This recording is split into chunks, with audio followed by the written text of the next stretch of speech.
wala may naliwat. Last time ari man ko de, pero wala pa ko ga-vlog. So ining lugar pwede kini kanami, pwede ka sadya, pwede ka damo sa mga turista nga kadto dire, pero sa karon is medyo mingaw, no? Ang ano na, ang lagon amo lang sa gyapon. Tapos amo lang abi na may natumbahan sa mga kahoy, no? May natumbahan siya sa mga kahoy. Natumba. Ang ila zipline medyo naguba na. So same lang. Wala man ang liwat. Walang galing na medyo wala na kayo nila na ano na limpyuhan. Damo kay sagbot. And then damo basura. Sige lang. Siguro sa tungod sa mga turista, no. So akong gigilibot, guys. Akong gilibot. So pakita ko lang sa inyo, guys, kung ano na ang update sang Mabinay Spring, no. So ila swimming pool hindi man magamit kay ginasag-ahan pa nila.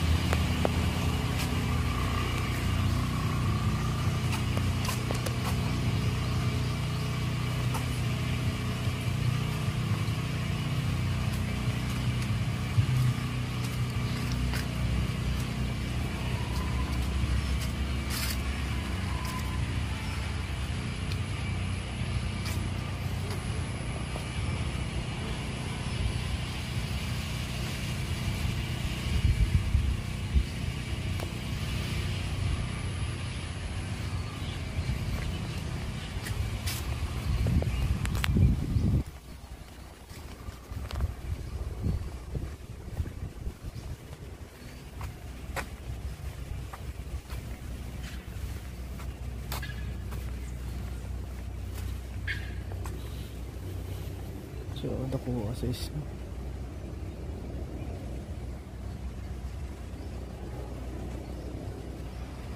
What's up?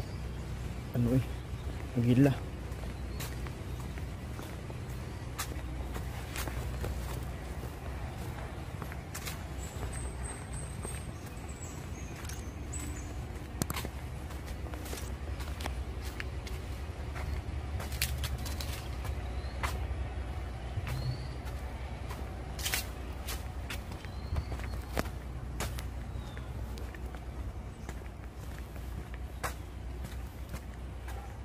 May zipline po dahil. Pero wala na nag-operate ng zipline. Natumbahan o kahoy. So ila zipline natumbahan o kahoy.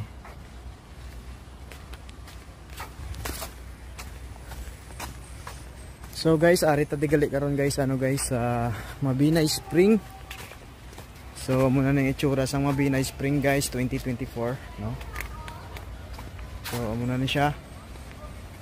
So kadamo na sang na naliwat. Nangaguba ilang zipline.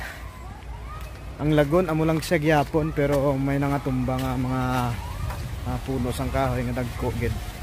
So amo ni guys. So salamat. Ayok na update kamo sa sininga video, no. So for the next naman, adto naman ta sa kundiin naman ta makadto. Salamat guys, bye bye. Taga Negros taya, damo di Tiada.